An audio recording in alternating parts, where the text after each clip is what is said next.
Hola, soy Juanma Espinosa, capitán del Real Jaén. Escucha los partidos de tu equipo en Canal Jaén Deportes.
Muy buenas tardes y bienvenidos una semana más a Imágenes Perdidas o Desconocidas en Jaén. En este penúltimo programa de la primera temporada vamos a hablar de temas siempre interesantes y siempre en buena compañía. En el programa de hoy nos acompañan Francisco Carrillo, que es pintor, profesor de dibujo, director de la Academia de Arte Carrillo. ¿Qué tal, Paco? Buenas tardes, bienvenido. Muy buenas tardes, pues bien hallado. Encantado de estar otra semana más con vosotros. Muchas gracias. José Manuel Marchal, que es historiador y archivero de la Agrupación de Cofradías de Jaén. Muy buenas tardes, José. Muy buenas tardes, Joaquín. ¿Qué tal estás? Bien, gracias. Y como invitado de excepción, don José Domínguez Cubero, doctor en Historia del Arte. ¿Qué tal, José? Bienvenido. Muchas gracias, igualmente. Bueno, en el primer bloque de nuestro programa, en el día de hoy, vamos a hablar de la antigua y extinta cofradía de las Cinco Llagas, cofradía pasionista de Jaén, que hacía su estación de penitencia, su procesión el Jueves Santo, fundada en 1551 y de cuyo origen y evolución nos va a hablar en primer lugar José Marchal. José, ¿cuál es el origen de esta primitiva cofradía cuya imagen titular estamos viendo en imagen? Muy bien. Bueno, pues la Cinco Llagas es una de las genuinas cofradías pasionistas del siglo XVI en Jaén. Está muy vinculada al estado llano, ¿no? Sus fundadores son vecinos de la ciudad que no gozaban de nobleza y que se establece en el convento de Santo Domingo, en el convento de Santa Catalina, de la Orden de Santo Domingo. Allí tuvo una capilla que debió de ser bastante importante porque prácticamente hasta nuestros días se ha conservado el título de ella en la iglesia cerrada, desgraciadamente, de Santo Domingo. No tenemos muchos datos porque es una cofradía que hacia finales del siglo XVII desaparece o prácticamente deja de tener significación social. Pero sí hay varios hitos muy, muy interesantes en su historia. Yo destacaría que el primero es que bueno, el que mejor sabe su historia es don Rafael Ortega Sagrista, que sintetizó en una serie de artículos esta historia desconocida. Y él debió de conocer, o físicamente o a través de algún tipo de cita, las constituciones que la cofradía se otorgó en 1551 y de ahí toma, pues digamos, su fecha fundacional. Pero como sabemos, hay muchas cofradías de nuestra diócesis que, aunque toman estatutos en una fecha concreta, son de una antigüedad mayor. Y es el caso de las Cinco Llagas, porque gracias a estudios recientes sabemos que el primer gobernador conocido de la cofradía de la Congregación de la Vera Cruz, Gregorio de Cabrera, salió de la Vera Cruz de una forma accidentada y se llevó esa imagen primitiva y fue a fundar las Cinco Llagas. Eso es casi antes de esta fundación, y digamos que el origen fundacional de las Cinco Llagas estaría unos años antes de 1551. Tiene una característica muy singular esta cofradía, y es la introductora de una religiosidad muy específica y muy extraña a nuestros días, pero que, bueno, se sigue practicando. Y es la cofradía que introduce en nuestra diócesis la práctica religiosa del jubileo de las 40 horas. Es una cosa un poco extraña, pero muy sencilla de explicar. Y quiere decir que se conmemoraba, adorando el Santísimo Sacramento ininterrumpidamente, las 40 horas que Jesucristo estuvo sepultado en el sepulcro. Esa práctica religiosa se extiende en Europa, en el mundo católico, pues desde mediados del siglo XVI, y se articula definitivamente a partir de 1592 y bueno, incluso hasta la actualidad se sigue practicando. Las Cinco Llagas es la introductora de esta devoción, de esta práctica religiosa en nuestra ciudad y creo que en la diócesis, ¿no? Hay otro detalle muy, muy, muy importante para comprender un poco su historia, y es el profundo enfrentamiento que tiene con la Congregación de la Vera Cruz. No solo en esos años fundacionales, donde Gregorio de Cabrera se llega a llevar consigo el Cristo primitivo, sino que a lo largo del siglo XVI y XVII, al coincidir la Vera Cruz y las Cinco Llagas procesionando a la misma hora por prácticamente el mismo itinerario, se produjeron altercados entre los distintos cofrades que procesionaban, incluso existiendo un pleito por varias cuchilladas que se sucedieron a la puerta del convento de Santo Domingo.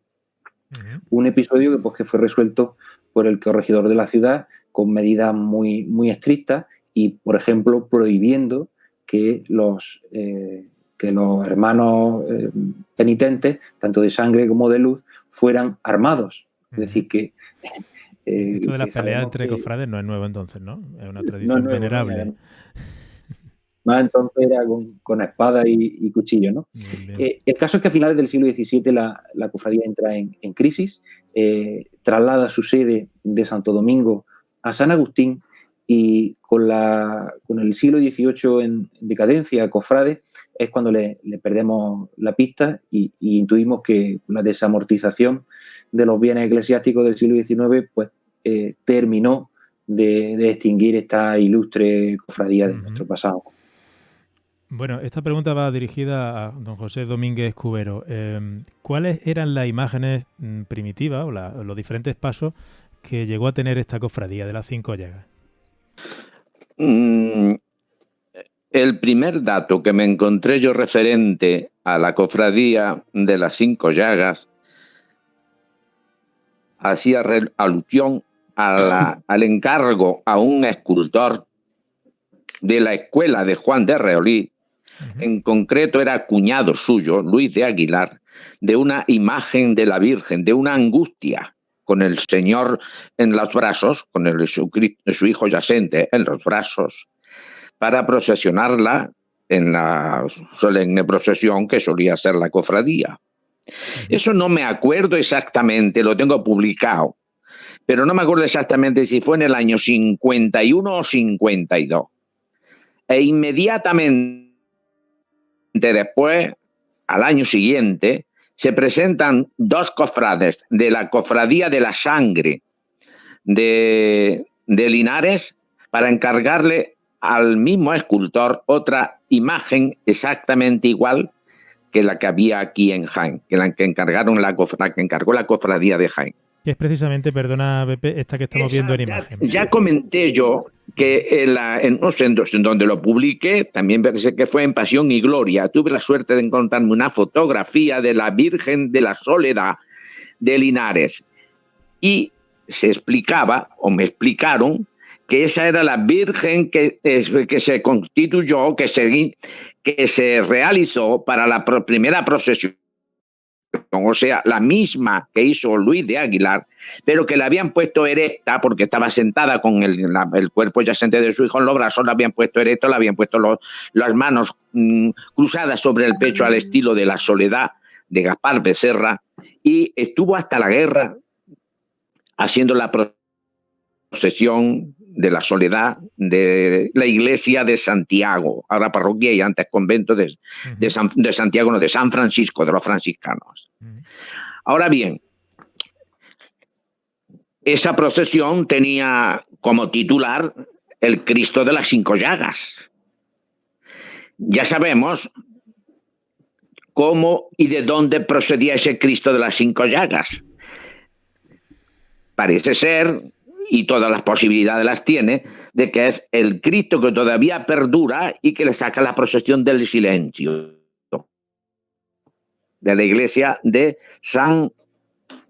Cristo Rey.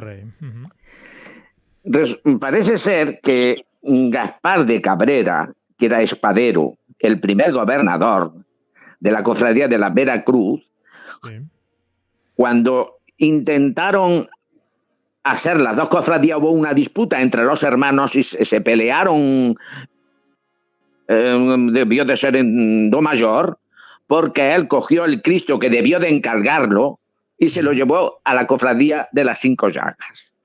De las Cinco Llagas, lo ha dicho muy bien José Manuel, la cofradía esa pasó en el siglo XVII, bien avanzado ya al siglo XVII, a San Agustín.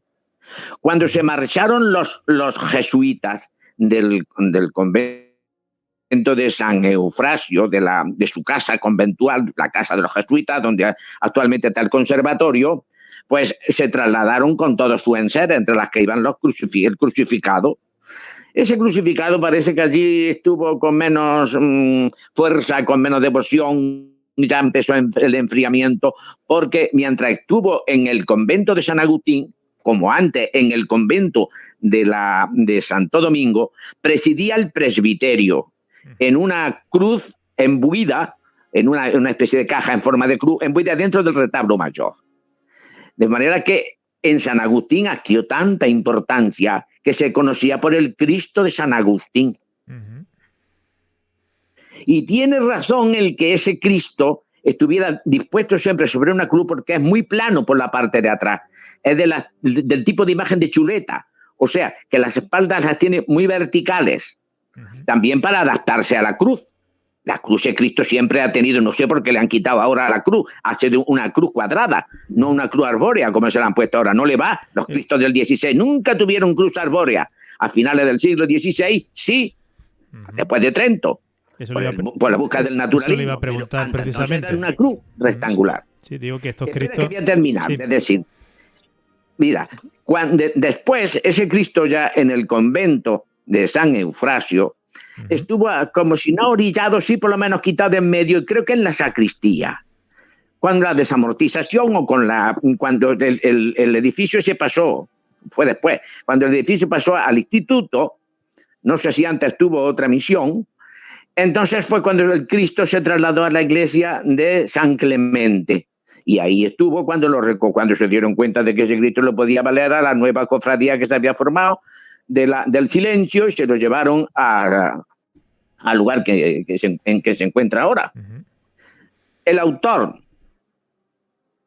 vamos a ver, todos los crucificados, toda la imaginería que se hace en Jaén, que se realiza en Jaén y en la diócesis, y en Granada, y en Murcia, y en Albacete, tenemos que conjugarla en lo Bigarni, en el arte de Bigarni, de Borgoña, de Felipe de Borgoña, que era su nombre.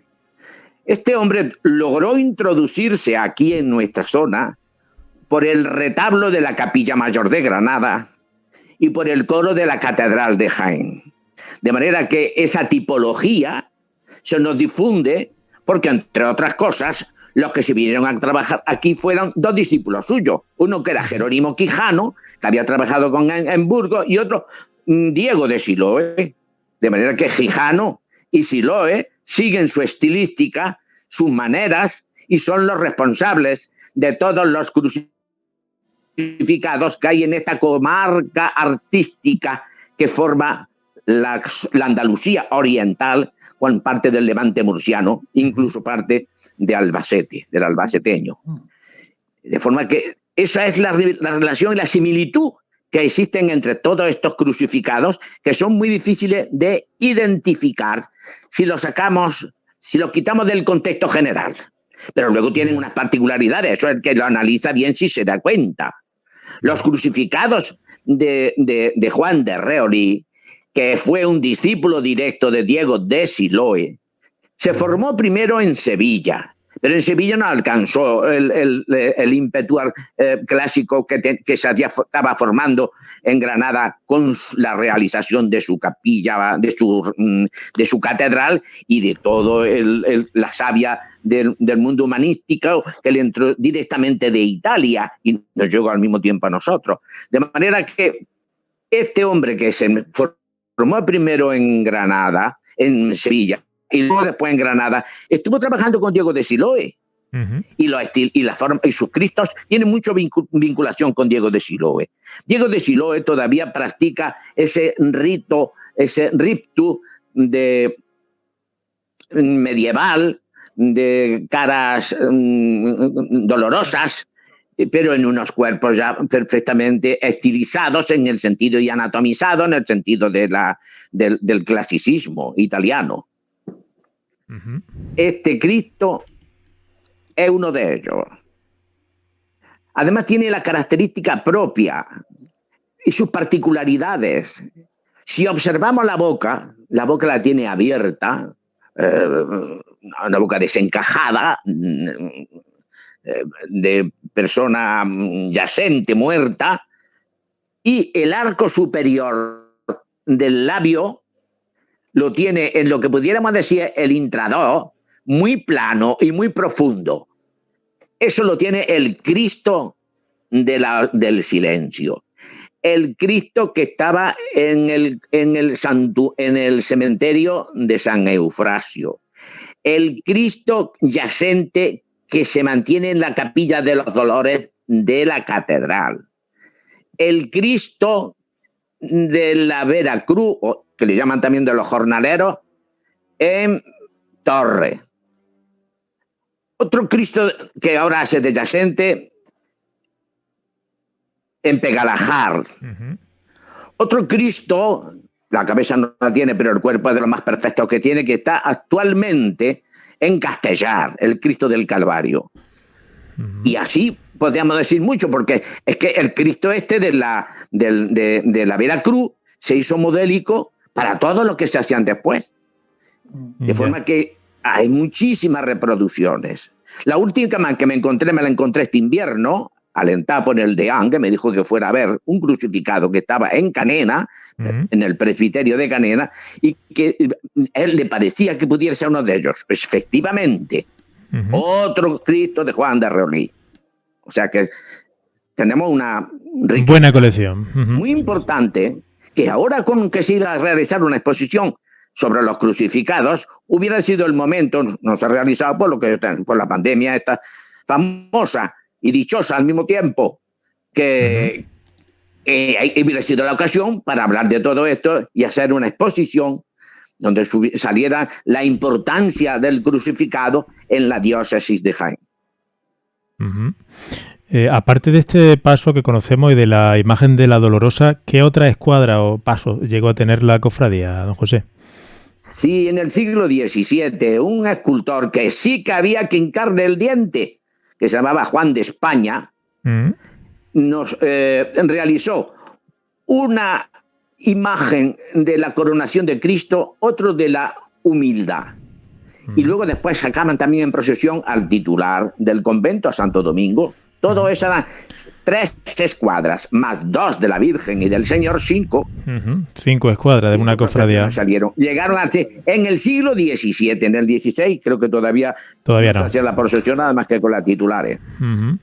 Bueno, pues cofradías con muchísimas escuadras. Vimos una cercana, la de la Santa Cena, también extinta y que llegó a tener hasta 6, según vimos en el último programa. Era muy corriente. Eso era no solamente aquí en Jaén, era ese desfile procesional, esa parada con tantísimas imágenes, eran corrientes en el siglo XVI y en el XVII más. Algo especialmente teatral, como corresponde a la época, claro. En el XVII tenemos el barroco, y el barroco es eminentemente teatralidad. Está claro. Paco Carrillo, háblanos un poquito de esta imagen desde el punto de vista plástico. Este Cristo que ahora es del silencio. Plásticamente nos encontramos con una obra de arte magnánime, ¿no? Pese a haberlo comentado en algún programa, pese a que no posee su policromía original, ¿no? Sabemos que desafortunadamente pues ver en nuestros tiempos un crucificado del 16 de la categoría de la obra de silencio en su originalidad total es muy complicado, ¿no?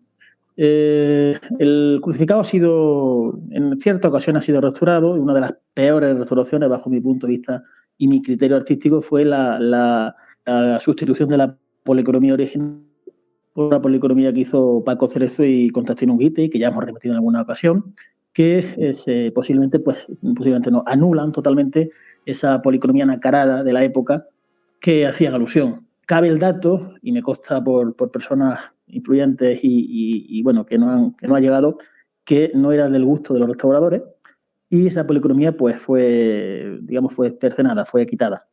Artísticamente es un crucificado pequeño, no un crucificado grande. A mí no me casi, por lo que ha explicado Pepe, no nos cabe duda que Juan de Rolí es el que está detrás de esa talla, que es la que inaugura.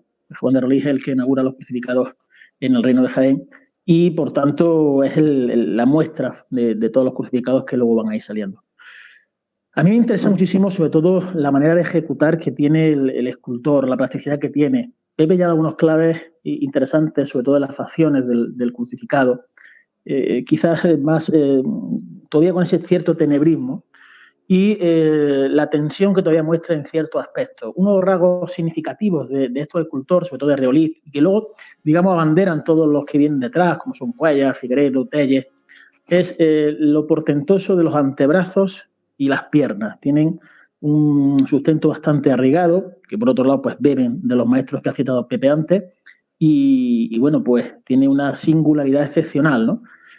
Puede ocurrir que pese a su tamaño, desde el punto de vista cofrade, que es, digamos, la visión que tenemos ahora mismo de la escultura, puedan sentirse un poquito decepcionados porque, digamos, no compite con esos mastodontes de la época actual y tampoco del barroco, como sabéis que es efectismo puro. Es un Cristo pues, también prácticamente de chuleta, le hace muy poca favor, le hace muy poca gracia la cruz que tiene. Yo estaría más en consonancia pues, con una cruz quizás de orfebrería plana, como podemos ver, por ejemplo, en el crucificado de San Agustín de Granada, ¿no? Que es coetáneo prácticamente de este crucificado nuestro. Me parece una obra excepcional, sin duda. Pese a que no tenga su policromía original, estamos ante uno de los momentos históricos que presenta nuestra primigenia imaginería. Y sin duda, pues ya te digo, hay que conocer las imágenes, fijarse en ellas. Quizás, no sé, el paño de pureza no esté a lo mejor todavía dentro de lo que es la imagen, ¿no? No sé si pudo ser cambiado o pudo ser retallado en algún momento histórico. Quizás todavía tiene esa pompa de lo que es el paño de pureza, pero me parece un Cristo excepcionalmente extraordinario, ¿no? De una categoría superior. Y luego ha sido el padre de todos los que tenemos por aquí por Jaén. Don José Domínguez Cubero ha llegado a ver a este Cristo, bueno, en fotografías, como bueno, ya hemos visto algunos también lo hemos tenido oportunidad de hacerlo, sin su policromía original. Pero sobre esto hay alguna, en fin, discrepancia sobre quién pudo, porque siempre se ha dicho efectivamente Cerezo, Unguetti, pero hay algunas voces que dicen que pudieran no haber sido ellos, ¿verdad? Lo de la policromía no lo sé. El barrido que se le dieron, me aseguraron que no tuvo nada que ver Cerezo con eso. Que Cerezo actuaba de forma distinta. Lo que no nos hemos fijado es que está publicada la policromía que se le hizo al Cristo la primera vez que se policromó. Sí. Lo policromó un magnífico pintor de la escuela de Machuca que se llamaba Lucas Quiterio. Y yo lo vinculo por la forma, porque está analizándose, o sea, se comentó el tipo de pintura que se le ponía al paño de pureza, al cuerpo, etcétera, etcétera, con el crucificado que hay en la Magdalena de Jerónimo Quijano, en el grupo del Cristo del Corpus. El mismo tipo de tonalidades que se aplicaban al paño de pureza y a los tejidos se dan también en el paño de pureza del la primera policromía que se le hizo al paño de pureza del Cristo de la Vera Cruz. Y entonces el que se haya perdido la pena es todavía mayor, porque eso era de una finura exquisita, propia de ese momento. Claro. Por lo mismo que en Granada, el grupo del Santo Entierro, del museo, es ese tipo de policromía la que se tenía en uso. Es curioso porque este crucificado, como ya hemos comentado, es casi con toda seguridad fue el primitivo de la congregación, entonces cofradía de la Santa Veracruz. Y es curioso porque una vez que el titular, el Señor del Trueno, se pierde en la Guerra Civil, se destruye, el señor que estamos viendo en pantalla, el actual Cristo del Silencio, vuelve a ser, al menos durante un año, el Cristo de la Veracruz. Quizá tuvo ahí la oportunidad, la cofradía de San Ildefonso, de volver a recuperar su Cristo primitivo y seguramente, por puro desconocimiento, en la época no se sabía, no se hizo, ¿verdad? No se mantuvo como imagen titular. Este conocimiento que tenemos ahora es reciente y debido a la investigación de archivo. Claro. O sea que lo más seguro es que no lo supieron. Cuando ya se trasladó el Cristo a San Ildefonso, hacía ya muchos siglos que el Cristo estaba vigente. Por lo tanto, bueno, volvió a ser el Cristo de la Veracruz, al menos durante un año, y sin que nadie supiera efectivamente que había sido la imagen primitiva. No sé si tenéis algo más que añadir sobre esta cofradía. Bueno, pues si os parece pasamos al segundo bloque en el que vamos a hablar de un Cristo, yo diría, primo hermano, ya lo ha mencionado antes don José Domínguez Cubero, el Cristo del cementerio que ahora se encuentra en el seminario de Jaén.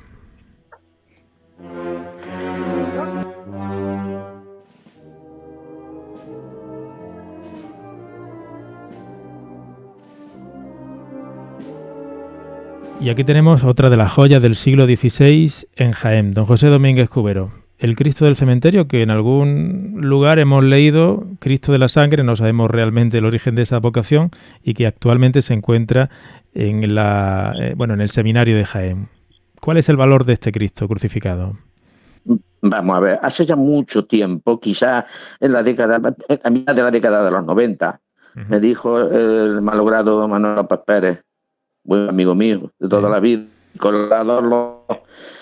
Cuando yo leí mi discurso en el Instituto de Estudios Jiennenses, fue el que me contestó, de forma que tenemos una magnífica relación. Me dijo, Pepe, ¿por qué no escribes sobre el Cristo del cementerio? Perdón, del cementerio. Que estaba, aquel año dedicaron la revista de el Alto Guadalquivir, lo dedicaron a los crucificados. Y no sabemos nada de él. Escribe tú, y yo escribí lo que veía. Y dije allí que es una pena que no sepamos procedencia, pero que en el momento que se estudien las desamortizaciones y donde fueron a parar las figuras, aparecería, porque ese Cristo procede de la desamortización de Mendizábal, de cualquier convento, de cualquier iglesia jiennense, no cabe la menor duda, porque el Cristo es jaenero al máximo. Es también procedente de la Gubia de Juan de Reus, porque tiene las características. Quizá el pelo, la cabellera no la tenga lo cuidada que requieren, porque es muy frecuente que las cabelleras en muchas ocasiones solamente la esbozaban porque le iban a ser revestidas luego después con unas artificiales, con unas cabelleras de pelo natural. Y ese Cristo da la sensación de que llevaba pelo de peluca, de pelo natural.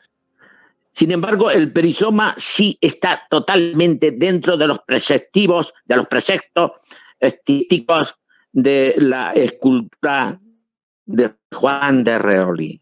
O sea, un paño abrochado a la izquierda con una lazada que se deja asomar un poco por la moña superior, pero no excesivamente. Eso es propio también de Juan de Reolí. De manera que yo apuesto porque esa figura es una de Juan de Reolí, que afortunadamente ha llegado, porque no ha sido no ha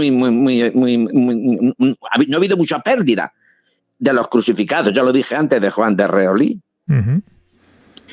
El hecho de que estuviera en aquel lugar estaba protegido porque estaba enfrente de la casa del señor que cuidaba el cementerio, del panteonero, como se suele decir. Sí. Pero cuando llegaba el día de los difuntos, no se podía pasar por delante de la puerta de aquella capilla de la bofetada de calor que salía de las miles de velas que se encendían allí. Curioso. Aquello llamó la atención de que era muy perjudicial para la la secaba y en cualquier momento podía haber salido ardiendo. El vicario general que había entonces, que era don Manuel Bueno, conmigo tiene muy buena relación, y me comentó en cierta ocasión, o le comenté yo, el caso. El hecho es que de buena primera el Cristo desapareció y se fue al seminario. En el seminario le dio una labor de limpieza muy superficial, lo asearon, por decir de cualquier forma, y lo provieron y lo pusieron en una sala de abajo, donde lo usó con toda su categoría de figura de primer orden. Lo vimos en la exposición que montaron en la Real Montañés, y que yo me pregunté qué hacía ese crucificado allí, no pegaba ni con cola. Quiero decir que lució en la exposición de Montañés con mucho honor, pero que yo no lo veía porque no lo encontraba relación ni estilística ni cronológica con el momento de Martínez Montañés.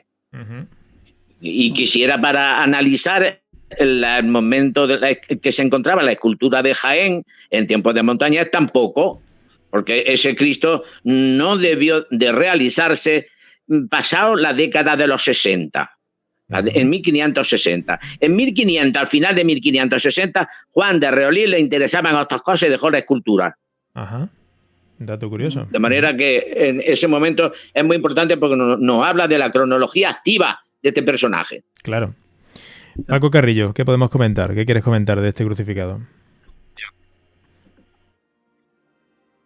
Pues mira, algo que se ha comentado, que ha dicho ya Pepe, como sabéis, Pepe es el mayor experto en crucificados de nuestro reino, y algo que yo siempre me he preguntado como artista. Sabéis que, bueno, la mirada que tenemos los artistas cuando vemos una escultura es una mirada diferente al historiador. El historiador coge todos los datos y nosotros lo vemos desde otro punto de vista. A mí siempre me llamó la atención, siendo de la escuela imaginera, jaenera, ¿no? Y con esos arquetipos tan marcados como puede ser la corona trenzada de espinas que tenía adosado al casco. Yo caía en la cuenta que seguramente, y ya casi Pepe me ha dado un poco hilo a esa reflexión que yo tuve en su día y que sigo teniendo y manteniendo, es que posiblemente el Cristo fue, digamos, adecentado aproximadamente en el 19, cuya policromía pudo ser alterada bastante, cuyo paño de pureza también, digamos, saltó, ¿no? Digamos, de los cánones estereotipados, y posiblemente por la moda, como así fue con otros crucificados de la escuela genera, como el Cristo de la Clemencia de la Magdalena, pues pudo sustraerse lo que es la corona trenzada, más allá de que pudiese tener o no peluca. Cuando estuvimos en la exposición que hubo en los Baños Artes, hace algunos años, que vimos una exposición muy bonita. De ahí procede esta fotografía, Paco.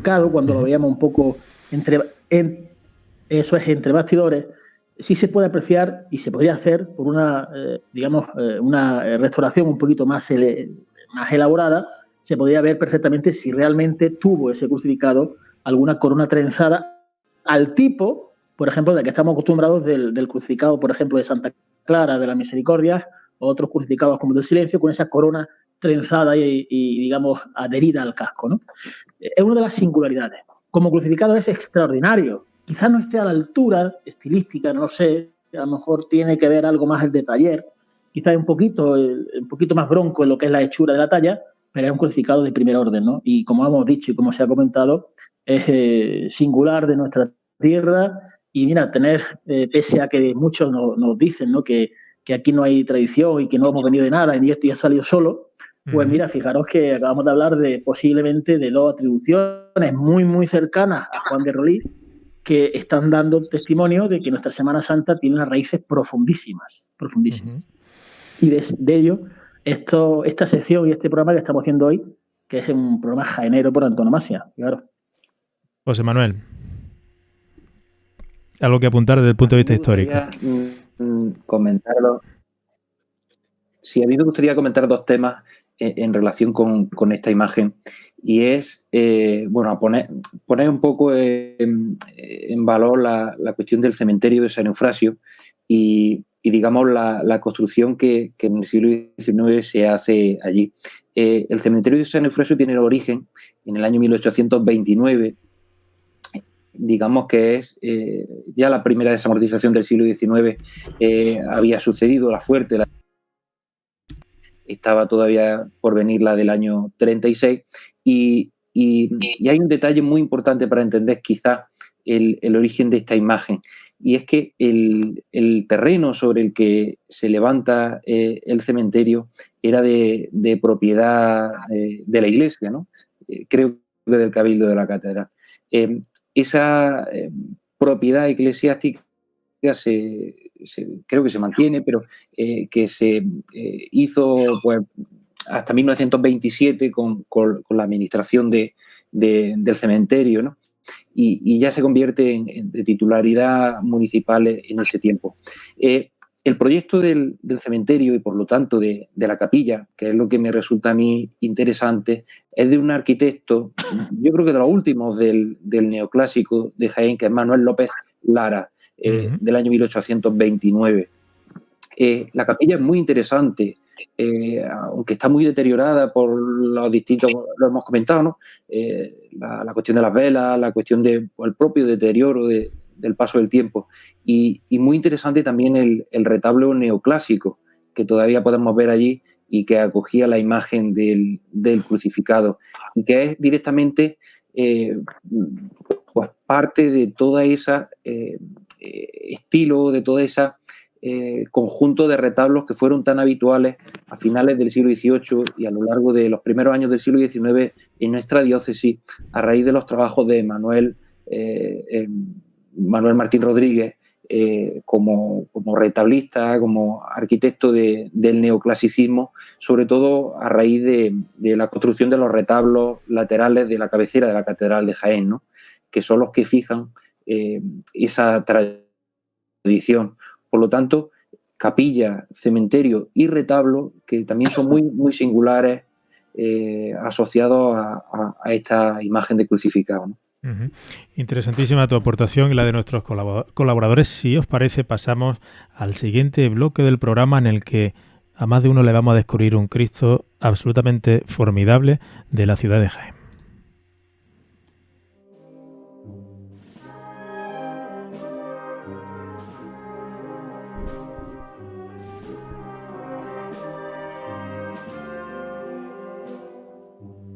Bueno, ya lo tienen en imagen, este portentoso crucificado que corona el retablo mayor de la Catedral de Jaén. Don José Domínguez Cubero, ¿cuál es el valor de este crucificado que pasa tan desapercibido en las alturas de la Catedral jienense? Ese magnífico crucificado, como habéis calificado hace un momento, es una de las piezas más importantes que se guardan en toda la diócesis.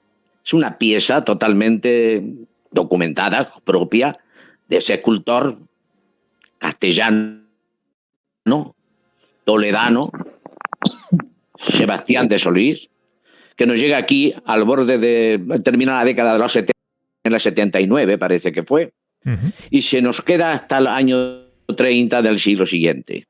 Por lo tanto, fue el introductor de una tipología que vino a llamarse, y se sigue llamando todavía, como es lógico, manierismo.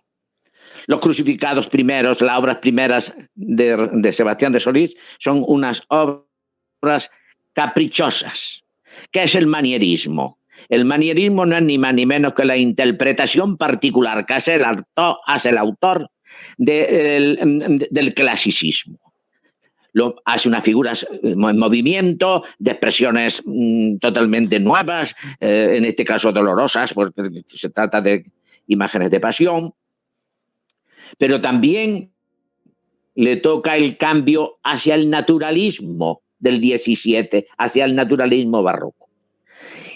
Y ahí, en este tránsito del manierismo al naturalismo barroco, dejó aquí dos piezas excelentísimas.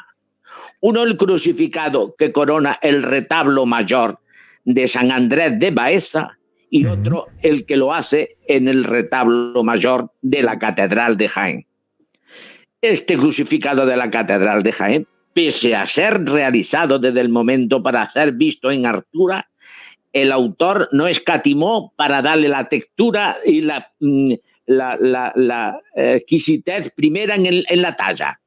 No lo esbozó, lo talló perfectamente. Una cosa muy extraña en él. Juan de Reolí, Sebastián de Solís, trabajó muchísimo, pero trabajó muchísimo su taller. Él ponía las manos directamente muy pocas veces. El caso lo tenemos palpable en el retablo de la Virgen de la Cabeza, que montó en el año 1611, más o menos en el momento en que se está realizando este retablo mayor de la catedral, que fue ya por encargo del obispo Sancho Dávila y Toledo. Bueno, pues en el retablo de la Virgen de la Cabeza, que llevaba seguramente coronado por una Asunción, que es la titular del templo, la titular de la Virgen de la Cabeza, su nombre canónico es Nuestra Señora de la Asunción. Lo mismo que la titular de la Catedral de Jaén. Bueno, pues allí escribe una carta, que la tengo yo publicada, a la cofradía y le dice: me es imposible ir a Andújar con las trazas. Uno de mi taller la lleva porque aquí no encuentro yo caballo para poderlo alquilar. Pero si lo encontró para que fuera su empleado, su discípulo, quien fuera, llevó aquello. Y el trabajo lo realizó otro escultor que había trabajado con él, que se llama Francisco de Hería. O sea que es personalmente, pone muy poco la mano en las figuras. Ahora, donde las pone, la ceja. Y esa la puso desde luego en el crucificado de la Catedral de Jaén y en el crucificado del San Andrés de Baeza. Y en otras también. Pero desde luego en esa sin duda. Ya me cuesta a mí más trabajo pensar que fuera el autor total del Cristo de nuestro Padre Jesús, de los descalzos. La exquisitez que tienen estas piezas adolecen en la otra. Es un crucificado de una magnitud, de una elegancia, de un naturalismo tan cercano con lo que se estaba haciendo en Sevilla por Montañés. Sí. Hubo relación, sin duda, entre Montañés y él. Un hijo, su hijo Juan de Solís, estuvo trabajando en el taller de Montañés. Y hay obras documentadas, documentadas de Juan de Montañés, que fueron realizadas por él. Un dato interesante. De forma que no tiene de particular esa relación, el estilo naturalista que se difunde por aquí en el taller de Juan de Solís, como en el de su hijo, que ya lo he dicho, que estuvo trabajando con él, según lo podemos ver los crucificados que dejó en Lerma.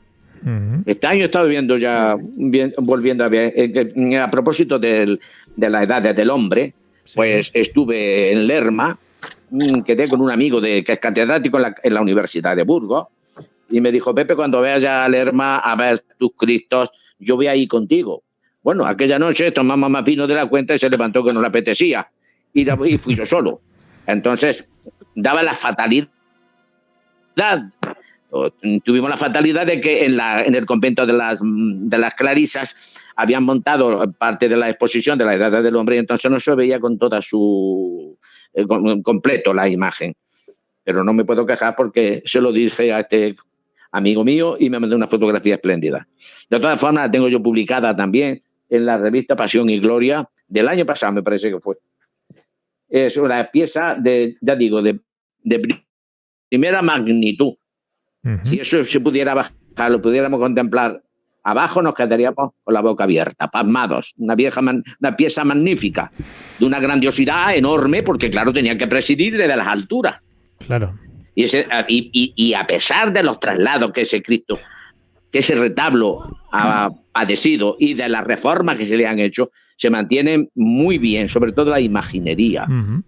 Ese retablo se desmontó cuando hubo que derribar la parte de la cabecera de la catedral para levantar la nueva. Entonces se volvió a montar en la catedral improvisada, que sí son los pies del templo. Sí. Y estuvo allí expuesto por lo menos 150 años. Y si no 150 años, más del siglo, sin duda. Luego después se desmontó y luego lo volvieron a montar y ya con otra estilística más neoclásica, hasta como lo encontramos en la actualidad. De manera que no está mal que lo veamos todavía, que yo creo que no ha perdido nada de su grandeza ni de su belleza. Paco Carrillo, ¿un Cristo pelirrojo? Sí. A todos nos viene a la mente cuando hablamos de esa, digamos, de esa cabellera, ¿no? Pelirroja. Nos viene el crucificado de Pablo de Rojas, ¿no? Que está en la capilla del seminario de Granada. Tiene un motivo, ¿no?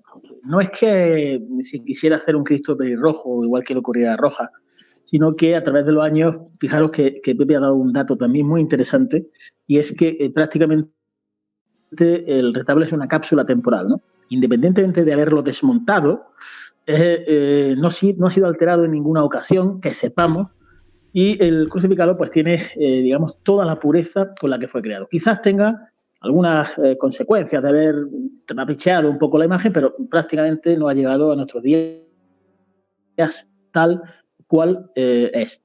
La cabellera pelirroja es un procedimiento que suele ocurrir en algunas imágenes cuando los términos de la policromía, digamos, se hacen de una manera no diferente, porque los policromadores, los pintores que policromaban las imágenes, ojo, no eran los propios escultores como ahora es, se hacía desde otra participación. Aquí sí le veo yo un entronque interesante con los Raxi, ¿no? con los Rojas, con Pablo de Rojas, en cuanto a la manera de policromar los crucificados, y es que antes de dar la entonación final de lo que es la cabellera, lo que es la barba y lo que es lo oscuro, por así decirlo, del pelo, se solía hacer con un siena tostado, digamos, los primeros esbozos, la luminosidad que luego va a tener el cabello, algo que yo he experimentado y que he recreado en algunas policromías que he hecho, y posteriormente, una vez seco, bastante seco, esa primera, digamos, capa, más bien pelirroja, era tapada por una sombra tostada, por un color marrón un poco más propio, que con el paso de los siglos se va perdiendo. Es algo normal y que podemos ver en algunas pinturas, hay unas célebres pinturas, por ejemplo, de Velázquez o de otros grandes pintores, donde se empiezan a transparentar aquellas, digamos, errores o correcciones que han podido hacerse a lo largo del cuadro una vez la capa pictórica de abajo se ha secado. Por tanto, no deja de ser una transparencia del color original que se le dio. No es ni mejor ni peor, simplemente son transparencias que los pigmentos al óleo pues han ido haciéndose a lo largo del tiempo. Comparte este crucificado, o compartimos los que hemos alzado la cabeza y hemos mirado ese excelente retablo y la imaginería que lo contiene, que la policromía es una policromía pues nacarada, blanca, ¿no? Bellísima por otro lado, muy tipológica del momento, y es una de las joyas, de estas joyas que tenemos, que no están perdidas, pero sí están poco visibles, y yo haría ya mañana una campaña para bajarlo abajo, darle una exposición, ponerlo en un sitio. Claro, es que tenemos tesoros magníficos, y vamos, ¿cuánto cuesta el andamio? Lo que cueste, hacemos una campaña, vendemos lo que sea, porque es de primer orden. Y ahí también estamos viendo que, digamos, se sale un poco de ese arquetipo que tenemos también de Solís, ¿no? De los Cristos también con el pelo muy, digamos, pegado al cuero, lo que es el casco, y vemos un portento de crucificado, con una barba mucho más voluminosa, con unos hombros cargados, con el arco torácico que se aprecia perfectamente, muy marcado. Yo creo que es un ejemplo de lo que es la esencia de Solís y que nos devuelve una imagen de primerísimo orden. Y ya estamos luchando desde ya, a todos los que nos oigan, por bajar ese crucificado y aunque sea limpiarle el polvo, por favor. Pero Paco, eso tiene un riesgo de que le funden una cofradía con su capataz y todo demasiado alto, ¿eh? Para eso estamos nosotros, ¿no? Pues estamos nosotros, para evitar esas cosas. Hoy en día la fundación de cofradías, que está muy de moda, no suelen fijarse en estas maravillas. No. Desgraciadamente. Bueno, José... Quiero apuntar algo, José. Paco. Dime. Vamos a ver. Las policromías que lucen ahora esas imágenes del retablo mayor, esas debieron de ser retocadas en el siglo XIX. Retocadas, esos sí. colores planos que hay ahí en los mantos, esas cenefas sencillas y simples doradas, son propias del siglo XIX. Habría que hacer una labor de prospección en el perizoma del crucificado, que generalmente eran, se le explicaba la estofa, o también en dorado. Claro. Porque los que tienen ahora esos colores planos, sí, eso está retocado. Esos son muy propios de decimonónicos, seguramente de cuando remodelaron el retablo. El retablo que debió ahí, el original, tuvo que ser muy similar al que diseñó Solís para San Pedro, que solamente lo hemos visto porque están reproducidos en los gráficos, en los dibujos, en las láminas que han ilustrado los trabajos sobre San Pedro. Sí. Muy similar debió de ser ese retablo de la catedral. José Marchal, esta joya preside el retablo de la capilla con más vicisitudes seguramente de la Catedral de Jaén, ¿verdad?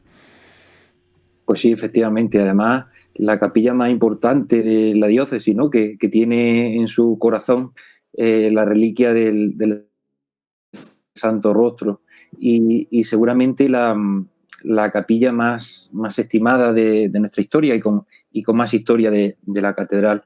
Y es precisamente, bueno, ya lo habéis estado comentando, que en el siglo XIX un canónigo de la catedral, don Joaquín de Vargas, que era racionero, por su devoción al Santo Rostro, es el que, digamos, paga de su prebenda lo que importó las reparaciones, pues, como habéis estado hablando, ¿no? Al estilo neoclásico, al gusto neoclásico, y digamos que a partir de 1821, que es cuando eso lo encarga don Joaquín de Vargas, es como lo vemos hoy en día. Hay una cosa muy importante sobre la tradición de esta capilla, y es que su altar, el altar donde se celebraba la misa y de donde se expone en alguna ocasión el Santo Rostro, tenía el privilegio de solo celebrar misa en él los obispos y los canónigos de la catedral. En muy pocas ocasiones, a lo largo de la historia, otros eclesiásticos han podido celebrar misa en él. Y don Joaquín de Vargas es precisamente uno de esos devotos canónigos que a su devoción pues gastan la renta de sus prebendas en hacer esta obra. El origen del retablo de Sebastián de Solís está en el año 1602 al 1605, que es cuando se construye como su arquitectura y en su escultura, y en el año 1610 es cuando se logra y se policroma el retablo. Ya lo había apuntado que Juan de Aranda Salazar, en la década de los 30, ya lo tiene que desmontar para construir lo que es la actual capilla mayor, y luego pues se desmonta, no sabemos de qué manera, de una manera seguramente algo deficiente, porque a lo largo del siglo XVIII es muy recurrente que el cabildo busque dignificar, asentar bastante de lo que había en él, y bueno, lo que vemos es que ya en la segunda década del siglo XIX, ya un canónigo decide pagar a su costa pues la reforma tal y como la vemos hoy, que es un poco un conjunto ahí abigarrado de pintura, de escultura, de orfebrería y todo pues, para acoger esa reliquia al Santo Rostro y a la patrona del Cabildo, a la Virgen de la Antigua. Uh-huh. Bueno, la verdad es que ha sido un auténtico placer escucharos hablar sobre este formidable crucificado tan desconocido y que para verlo y a lo lejos tenemos que alzar la vista cuando circulamos por detrás del presbiterio de la Catedral de Jaén. Nos quedamos ya sin tiempo en este programa de hoy. Hemos analizado 3 bloques, yo creo que de un gran interés. Quedamos emplazados, si os parece, para el próximo programa, que va a ser el último de la primera temporada, en el que tenemos que hablar de otros temas interesantes vinculados con las cofradías o con la iglesia de Jaén. Muchísimas gracias a los 3, Paco Carrillo, José Manuel y don José Domínguez Cubero. Ha sido un placer. Igualmente, un placer, Joaquín, como siempre. Gracias a ti y a vosotros. Un saludo.